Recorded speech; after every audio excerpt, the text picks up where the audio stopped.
My name's Rogel, and today I'm going to be going over one of our code patterns here at IBM. This is the specific repo it's in, so if you'd like to follow along or clone it and get it deployed, you can as well. This particular code pattern is going to show how you can deploy a React application to Kubernetes. So here is the general file structure. As you can see, if you want to read more about the information and what this code pattern offers, you can read it here. And then this is the general flow we have. So as a user, they go to this application's UI. Specifically, it's using an API to get movie information. So the user enters a movie's title. It goes to that React application, which then calls the API request, and a JSON object gets returned and back to the user. And as you can see, we containerize the application using Docker and then deploy that containerized application in Kubernetes. And then here, there are some including components and feature technologies that we have. But I'll go kind of straight into the steps. First, go through how you clone it and run it locally, then how you can get it up on Docker, and then finally up on Kubernetes. So a prerequisite for this is that you must get an API key from this OMDB API. So if we just click here, open it up, you can see here, this is where you would get the API key, and then I'll show you where you would insert it later on. And then next, so just create an environment variable for your Docker username. So you're going to use this later on. So when I bring up my command line, I will make it a little smaller. Just do export Docker username equals, mine's Rogel Deo. There we go. So we're just exporting something that we need to use later on. So here, run locally. So first we need to clone the repo. So just copy and paste this right there. Takes a little bit to clone. Let's go into that folder. And then we're going to install it, build it, and start. So first, another prerequisite is that you need to have Node.js installed. Here's a link of where you can install it, but once you have that installed, you can kind of get running with it. So first, let's install all our Node modules. You could also do this with Yarn. I'm just doing it the old-fashioned way, npm, but if you'd like to do it with Yarn instead, you can definitely go for it. And it takes a little while.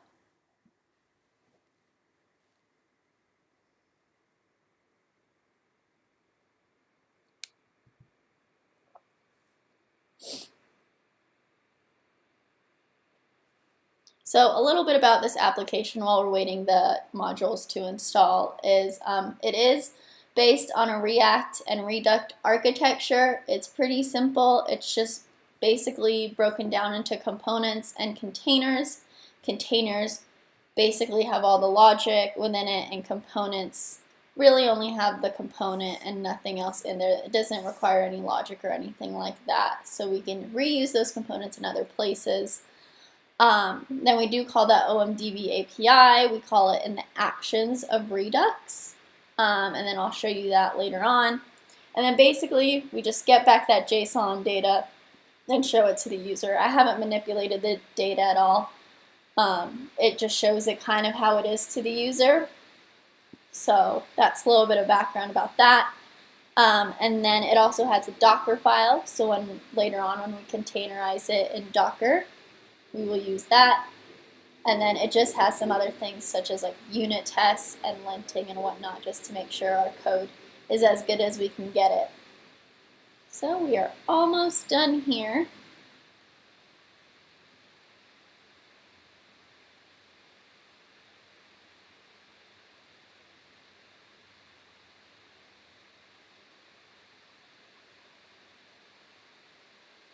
Okay, so now we have it installed. Next, I'm kind of going to walk you through the code to give you a little bit of background about it. So I am using Visual Studio Code. If you guys are familiar with it, it's just an IDE. I love it. it's great. It has a lot of really cool plugins. But here we can see in the source, this is where our actions, components, containers, reducers, and the store is, and some of our style. I'll just kind of walk through this. We are using ES6 in it, so there is a Babel file.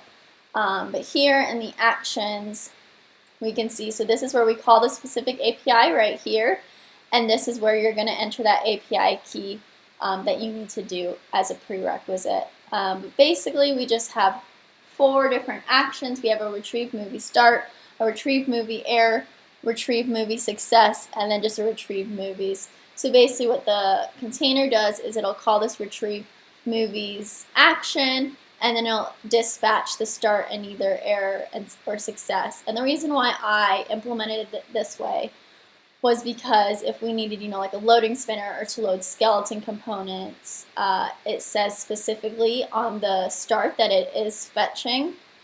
So that's where we can load that. We don't do that now, but maybe in the future.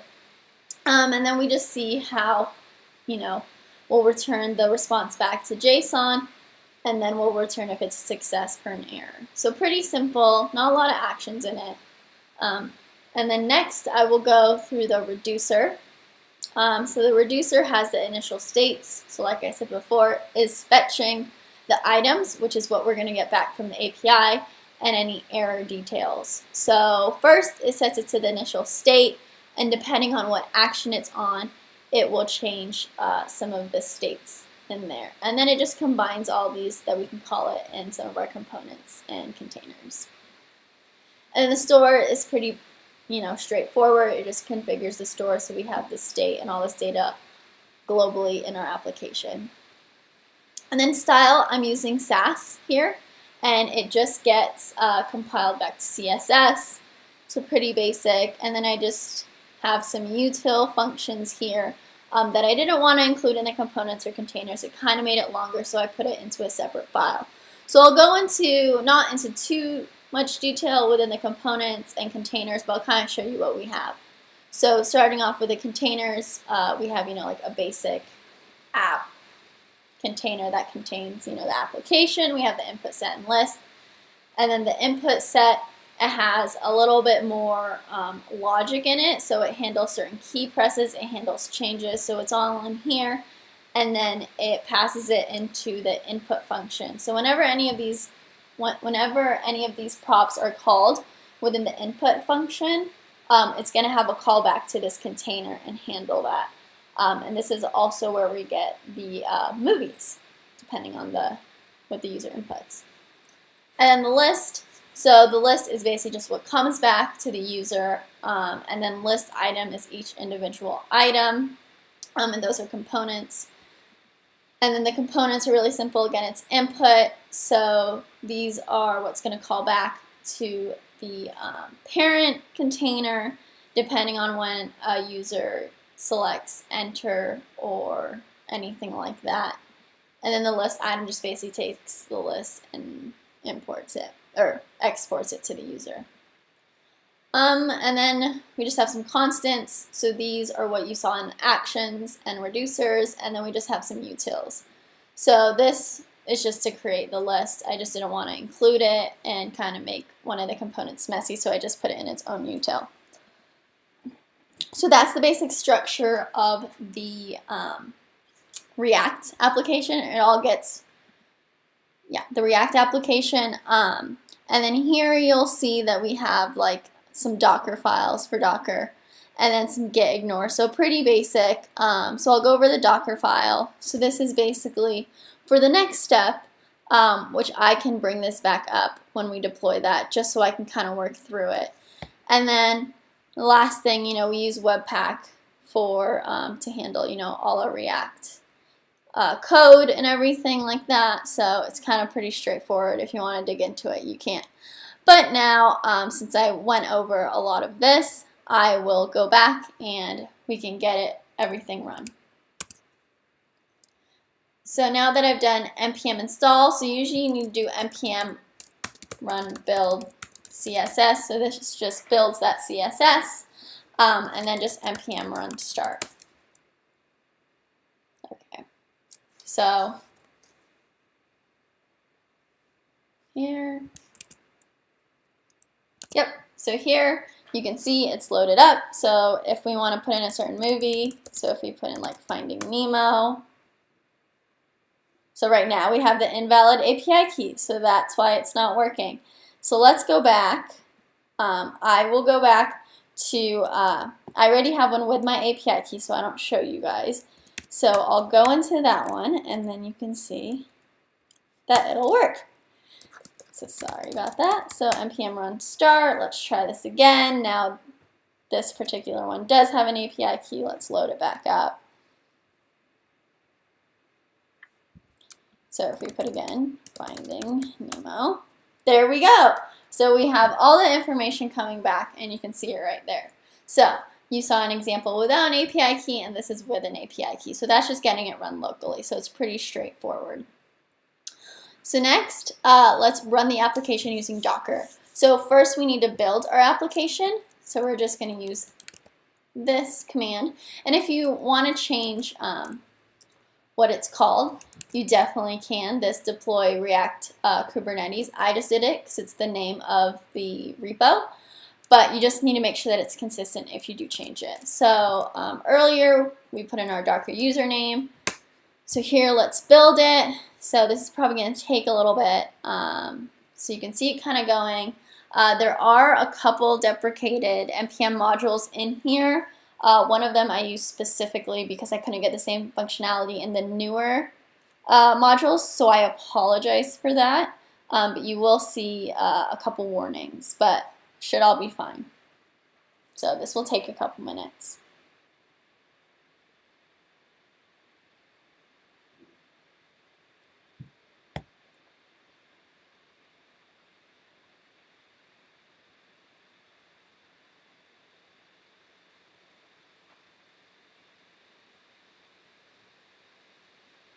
And then here, basically what it's doing is just building an image of your application. So kind of like how you might build, you know, styles or something like that. It's kind of doing the same thing, except it's doing it from an application to a container.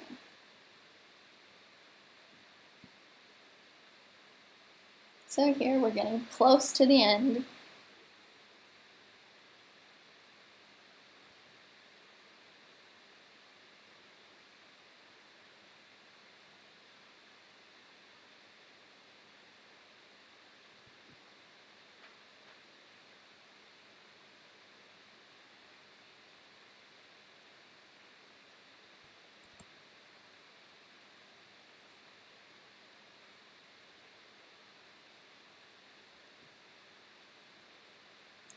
Almost there, I think.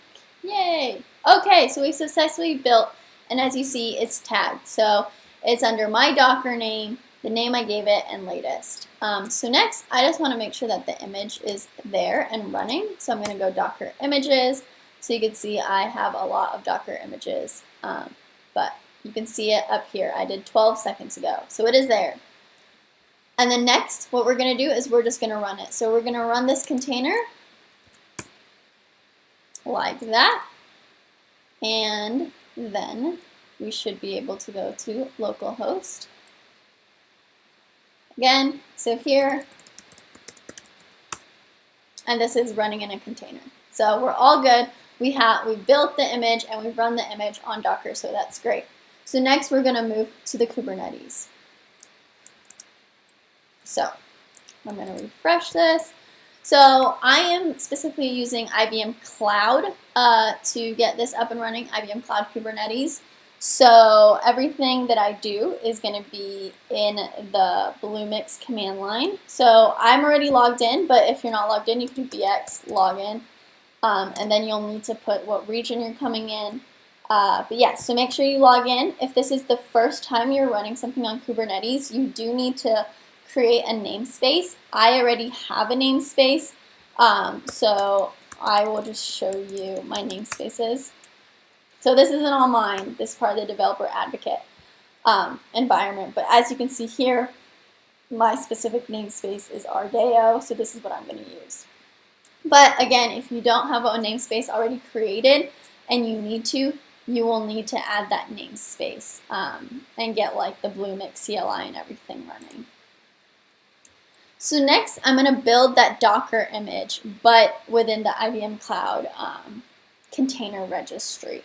So I am going to go ahead and take this command and just change a couple things depending on where you're at. So first, I need to change my namespace. So like I did before in the previous step, my namespace is rdeo. So you put whatever your namespace in. And then you're also going to need to do the IBM Cloud region. So I am in US South, so my South region is NG.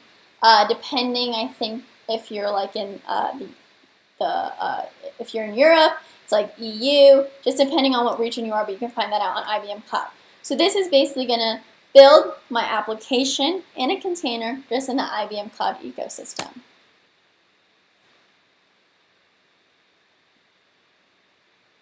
So this will probably take a little bit, like the Docker image did before.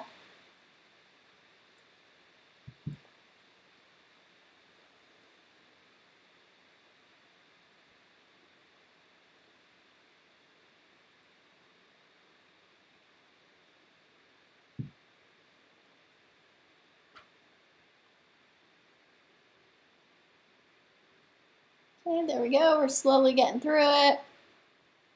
So this is basically the same thing as the previous step, except you're building that image within IBM rather than in the Docker ecosystem. And the IBM Cloud for Kubernetes, it uses our container registry. So you'll need to do this to deploy something on IBM Cloud Kubernetes.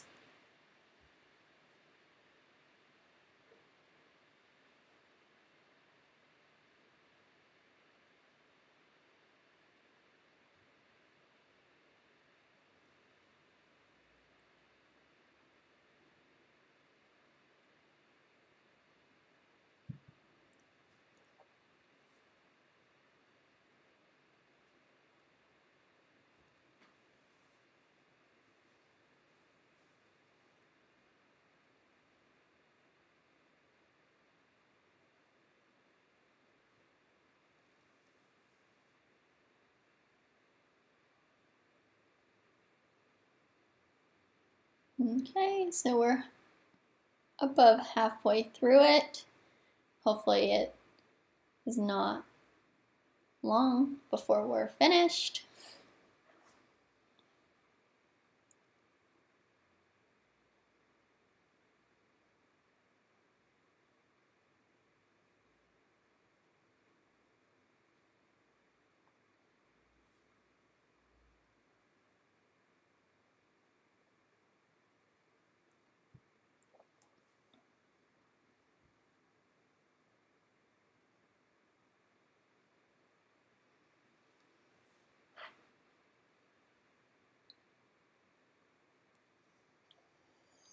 Okay, and on the final step, we are almost there.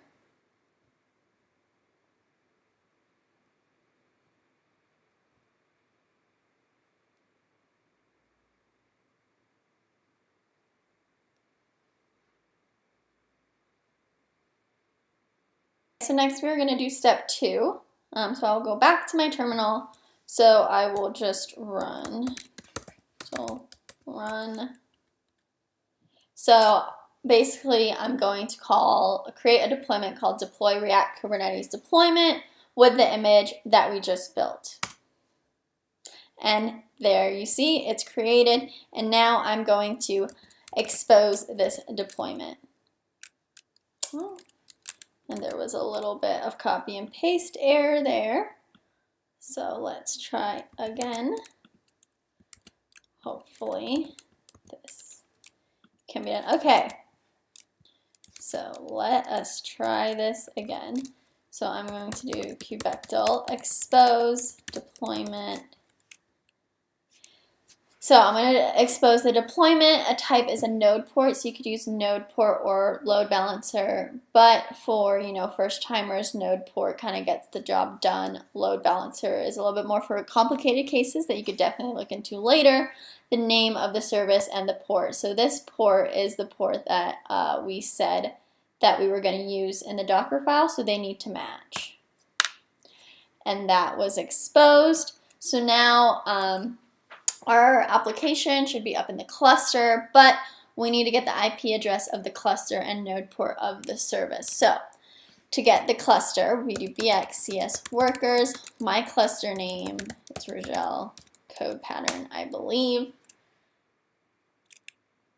Okay, so there we go. So I am going to choose the first one. So the public IP is this right here.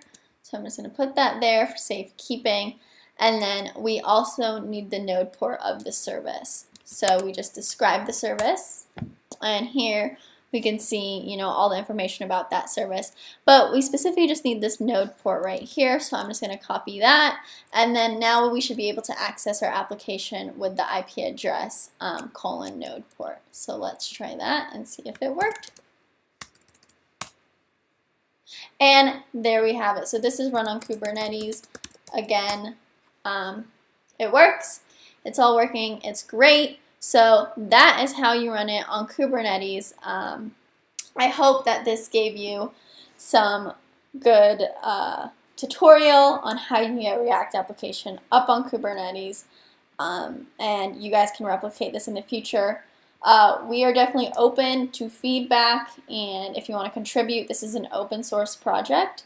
So please feel free to contribute back or just give us your feedback. And then if you want more information, we have links at the bottom of this page. Specifically, I created a Medium article kind of about my journey. So it gets a little bit more in depth and kind of explains every step that I was going to into more depth. But I hope you got something out of this today and enjoyed this. And I hope you try it out. Thank you.